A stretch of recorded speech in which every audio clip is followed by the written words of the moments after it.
Today's field trip takes us to the Pelican state of Louisiana. Known for the big, easy style of New Orleans, weather extremes in Louisiana are often very big and anything but easy. Hurricanes and tornadoes are some of Mother Nature's most destructive forces, and both have wreaked havoc on this southern state. Ladies and gentlemen, I wish I had better news for you, but we are facing a storm that most of us have feared. Hurricane Katrina devastated the state of Louisiana. Before coming ashore, the storm churned through the Gulf of Mexico. The maximum sustained winds are 160 miles per hour, making this a Category 5 hurricane on the Saffir-Simpson hurricane scale. Fearing the worst, residents from Texas to Florida began evacuating ahead of the powerful storm. In New Orleans, thousands stayed at the New Orleans Superdome as a shelter of last resort. All that was left to do now was wait for the storm to arrive. And arrive it did. Katrina slammed into the Louisiana coastline on August 29, 2005 as a powerful Category 3 storm. With 130-mile-per-hour sustained winds and a storm surge up to 20 feet, Katrina walloped the Louisiana coast. In New Orleans, many had feared the worst, but as the storm passed, most thought the worst was over.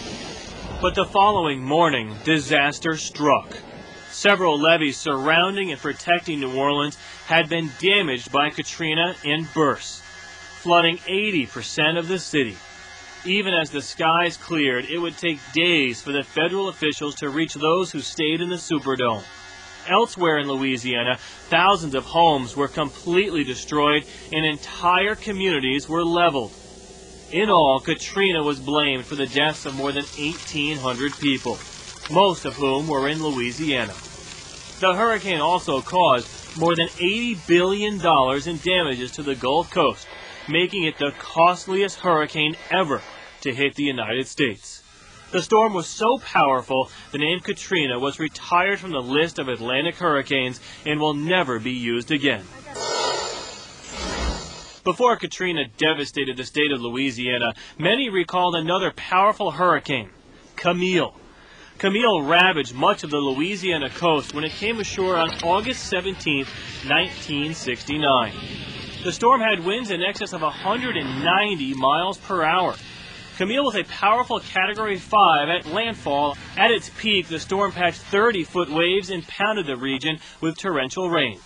In the end, Hurricane Camille proved to be one of the costliest hurricanes on record. 256 lives were lost, thousands of homes were left in ruins, and damage was estimated at $1.4 billion. Louisiana has also been in the path of powerful tornadoes. On April 3, 1999, hundreds were left homeless after two twisters ripped through the Benton area in northwestern Louisiana.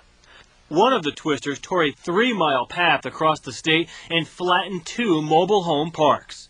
This home video shows just how ferocious the winds were. The whole thing just exploded. The one little dog, the white one there, she was in the air. My wife had her by the shoulder chain, holding her down.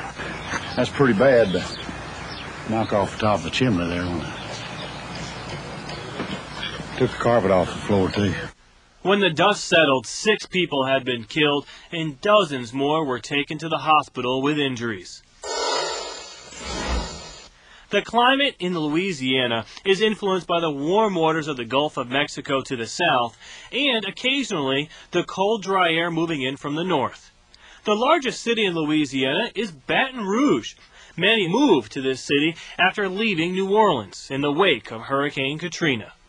The average summer high temperature in Baton Rouge is 83, while the average winter low temperature is 50 degrees. Louisiana can also experience temperature extremes.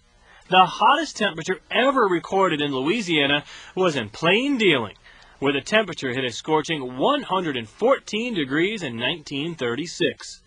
Now, the coldest temperature ever recorded was in Minden, where the mercury bottomed out at a frigid -16. Now, this goes all the way back to 1899. Louisiana can see all types of dangerous and deadly weather, including record-breaking hurricanes and damaging tornadoes. For your NBC Weather Plus field trip, I'm meteorologist Bill Cairns.